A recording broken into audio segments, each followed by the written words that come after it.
তো আমার dosa stuffing complete হয়ে গেল। এবার আমি ওই মিক্সির মধ্যে যে ব্যাটারটা রেডি করলাম, ওই ব্যাটারটার মধ্যে আমি হাফ চামচ এই যে বেকিং সোডা দিয়ে দেব। তো চলো আমি আগে দিয়ে দিয়ে আমি দেখাচ্ছি। এই যে এইটুকু আমি বেকিং সোডা দিচ্ছি, ঠিক আছে? অল্প একটু পড়েও গেছে।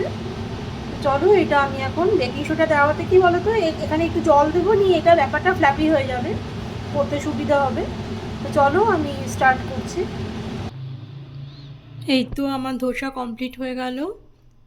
আজকে এগুলো একদম সুন্দর উঠেছে, একদম পাতলা পাতলাও হয়েছে, একদম মুচমুচেও হয়েছে, খুব সুন্দর হয়েছে আজকেগুলো। তবে অনেকক্ষণ হয়ে গেল আর কি, বানাতে বানাতে রেখেছি তো একটু সফট হয়ে গেছে, কিন্তু একদম অ্যাপ্রোপ্রিয়েট সুন্দর হয়েছে, একদম ভালোভাবে উঠে গেছে প্যান থেকে।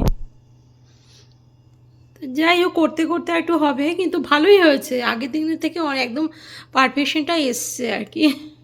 আর স্টাফিংটা তো সুন্দর হয়ই, সবাই জানো। চলো বাই। এই তো আমার ধোসা কমপ্লিট হয়ে গেল।